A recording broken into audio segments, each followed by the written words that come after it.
We became friends at a coffee shop downtown and would just see each other early in the morning. And one day Dan said, how would you like to help me with this tour?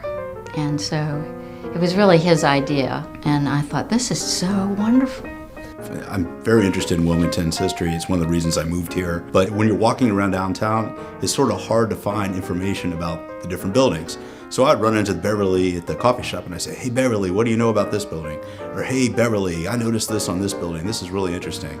Can you tell me about it? The HWF has an excellent plaque program. Beverly is the chairman of the plaque program. But you can only fit so many words on one of the plaques. And you really can't show pictures on the plaques.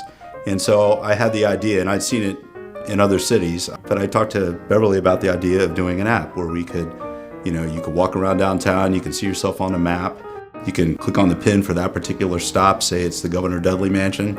Governor Dudley Mansion page comes up, you can flip through 7 or 8 photos. And what's really great about the Governor Dudley Mansion is it's changed so much over time. So it's just undergone a lot of architectural changes. It's something that you can read within 2 or 3 minutes. You can also listen to the audio.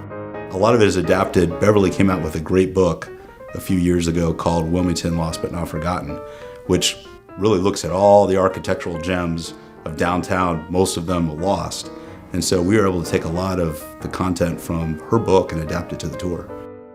So for instance, we have a stop called the Railroad Complex, and there are different pieces about the railroad complex scattered throughout Beverly's book.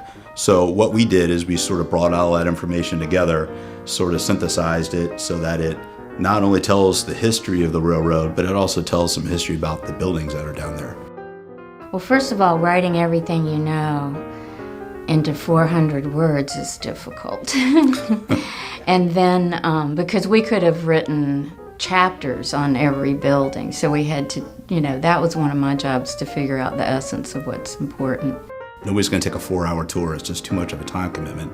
So we broke it up into two 2-hour tours, broke out by geography. So one of the tours is 2nd Street to the river, which talks a lot about the evolution of Wilmington's river-based economy. And then our second tour is 3rd Street and East. I will tell you, we did have a few arguments about what to include and what not to include, because we both have these just favorite buildings and favorite places. So one of our favorite stops is the foot of Market Street. There's this great picture that I love, and it shows the foot of Market Street in 1879. You can see the old market house that's there, where the medians are today. And if you look carefully up above, you can see a thin line going across between the buildings. And if you look closely, you can see Professor Dare, which is his real name, walking the tightrope across Market Street. He's up about 30, 40 feet. We don't see any safety nets below. The whole crowd is looking like this. The whole crowd's going like this.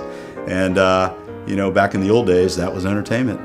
I always take tours when I go to other cities, history tours specifically, and their tours are always like Wednesday at 2. And sometimes Wednesday at 2 just does not work for me.